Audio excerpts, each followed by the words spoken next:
Hey everybody, I'm a little late getting on. I usually try to get on our group here at the Lead Today community on Wednesdays. That's usually my goal.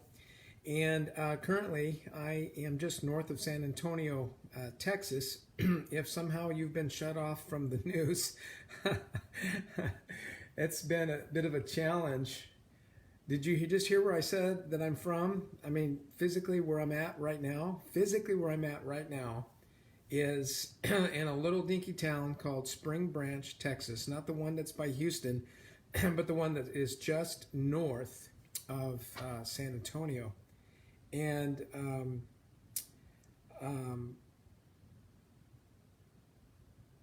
my wife just texted me, and the reason why I took that is because while I'm speaking to you from Spring Branch, Texas, my wife is stranded in Denver, Colorado.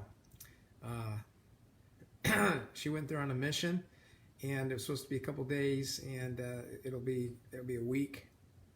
But I'm looking out the window in San Antonio, and I'm seeing something very, very familiar, because I lived in Denver area full time from 1995 to the year 2017, full time.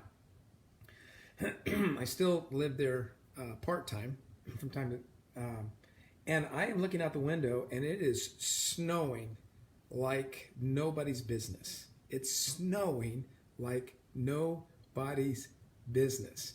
All right, so Rhonda's on. So my bride of almost 41 years now is in Denver, and I'm here. We're supposed to be together.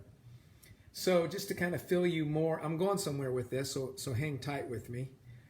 So not only am I looking out the window, seeing, I'm not seeing Texas snow, right? I mean, Texans think they see snow, especially South Central Texas, and they don't see snow. We're seeing snow. Big old flakes coming down straight. I mean, it's Frosty the Snowman time. I can go out there right now and build a snowman with the fresh snow. I'm recording this from my home office, and don't hold me to the exactness of what I'm about to say, but I believe I lost power sometime on either Saturday night or Sunday, and our temperatures here, again got Denver cold. Single digits, and then below zero with the wind chill, early in the morning. And then we went without water. We've been without water for, I'm not sure, several days, 4 days, feels like 40. So if you're wondering, no, I have not taken a shower in several days. So I'm doing the old sponge bath thing. My son and I, my whole family, other than my wife, came over here. So that was 7 grandchildren: Jimmy, Amanda, Greg, and Mandy, and Cheryl, Rhonda's sister. You can do the math here. It's a lot of people, and I believe 4 dogs: Rufus, Stanley, Lucy, and Bear. So we kind of shacked up. Fortunately, I'd cut a lot of wood in the back this earlier part of this winter and fall, so we had lots of wood. But that many people, we use a lot of water. You might be wondering, if you're curious at all, how we did with taking care of our personal needs. And it was just like camping, a lot of trips outdoors when you don't have water. Well, this isn't really difficult. I mean, our ancestors lived without, power and running water, and there's still people in the world today, a lot of them living with power and running water, but not us spoiled Americans. I mean, those of us who go hunt, we pack stuff, we do this kind of thing. But anyway, I want to get to a point here. So I don't know when this is going to end. By the way, I do have my power back. You can see the lighting. Otherwise, I wouldn't be able to do this because my Wi-Fi goes out as well. Did get my power back. Still don't have any water. So you learn to get creative, and I have. Kind of proud of myself that way. Proverbs chapter 11, verse 25 says that a generous man will prosper. He who refreshes others will himself be refreshed. I'm going to use that as a diving board for another 5 minutes, and then I'll shut up and let you get on with your life. Proverbs 11:25, a generous man will prosper. Why would the Bible even have to say that? Well, you know, my son Greg, that's my daughter's husband, and I we ventured out in the Forerunner the other day while everybody stayed back to go try to find, you know, some kind of stuff from the stores. Walmart was closed. H-E-B, that's the grocery store chain here in South Central Texas, was closed due to either power or water or both. And we did find a local mom and pop store that opened up in spite of the fact that they did not have water. So as we went in there, you know, it's a store that you would normally see maybe, you know, 2, 3, 5. If it was super busy, 6 or 7 people in the store. So you get the picture. I don't know.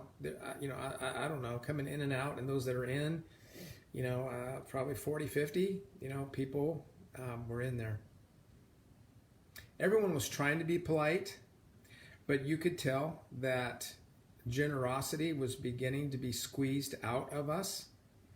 And I'm not going to judge, you know, those around there. I'm going to judge. What I'm going to do is I'm going to make a judgment about us as humans.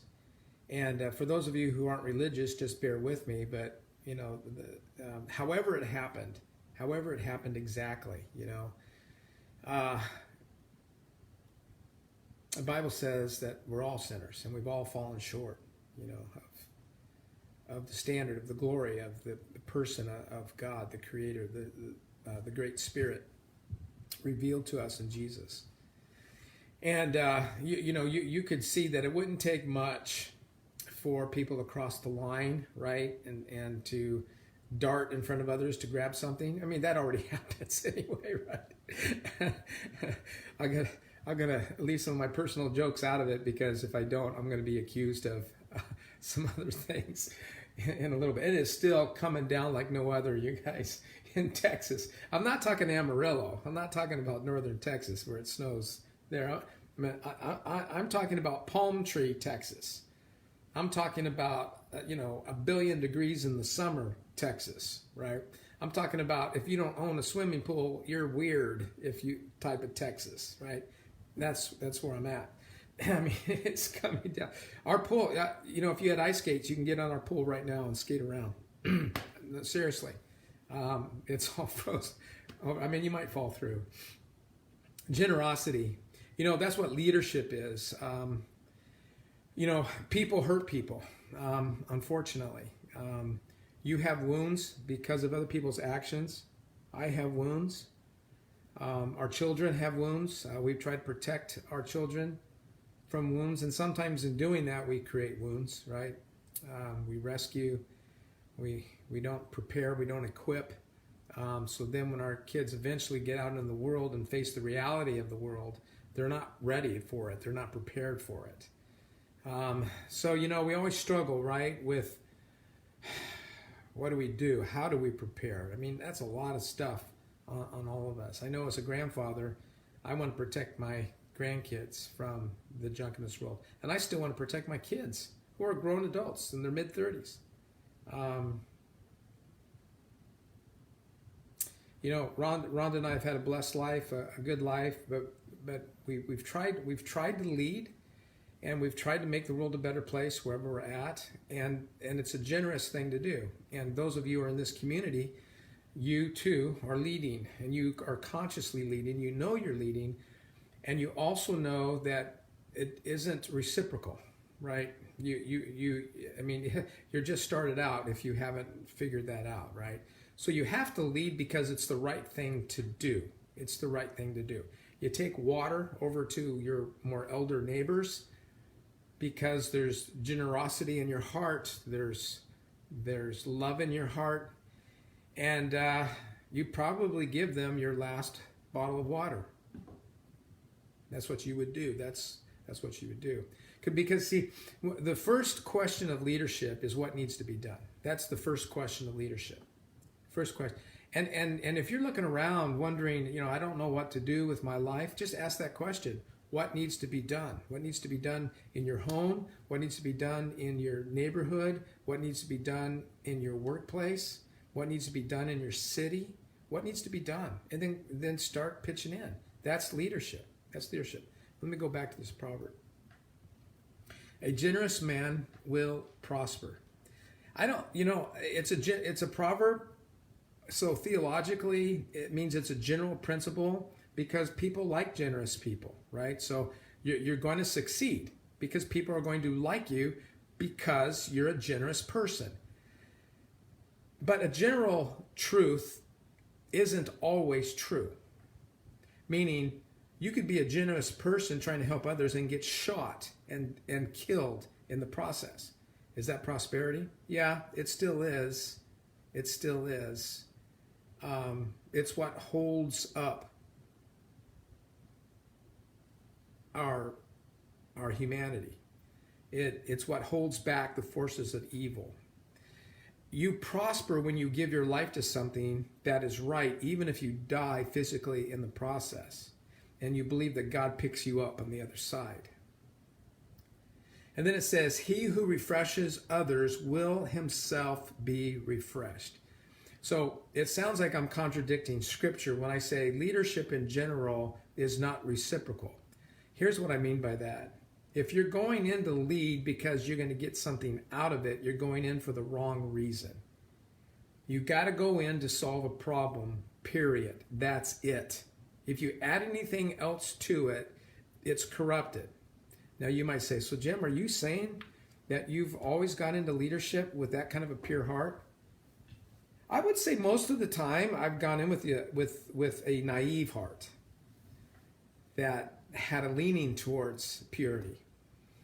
But it can make you bitter if you're not careful. So man, we've had something else, haven't we? 2020. Have we seen the best out of people or the finger pointing at people? And so we're all looking forward to 2021, and we knew in the back of our mind, just because the calendar changed from 2020 to 2021, it wouldn't magically get better, and sure enough, it's not, in a lot of places, in a lot of ways. So, here we are. So this has been a frustrating week for us as a family, as a ministry, but it's also been an opportunity to be generous towards one another. And sometimes that's not as pretty as it sounds. Sometimes it's being vulnerable, being transparent, trying to deal with the wounds of the past by sometimes mending someone else's wounds.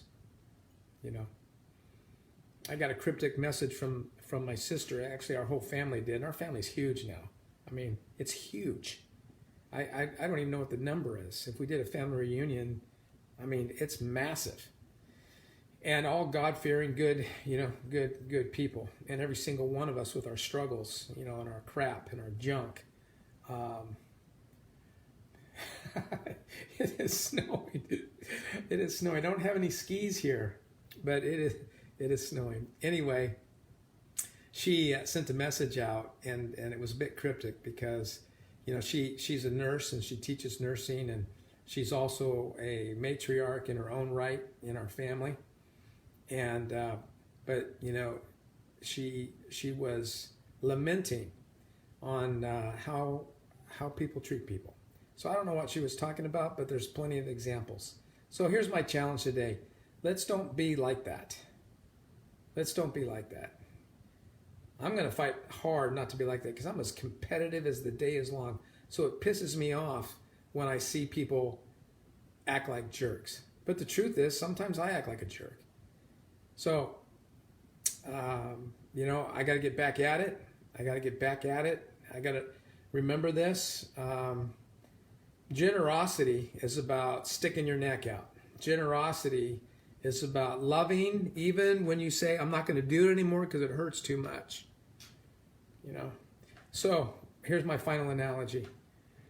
You know, we're a dog family. We love dogs. You know, I've had three dogs.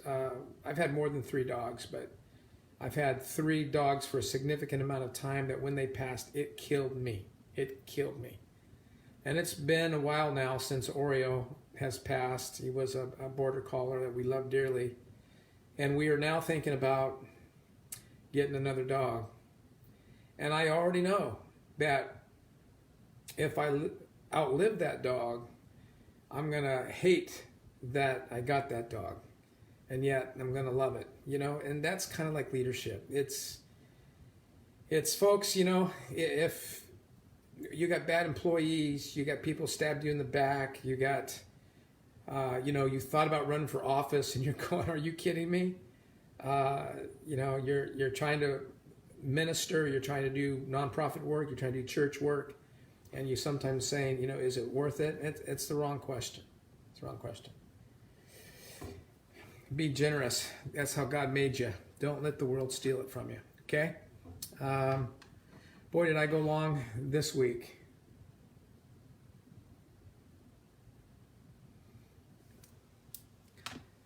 Blessings.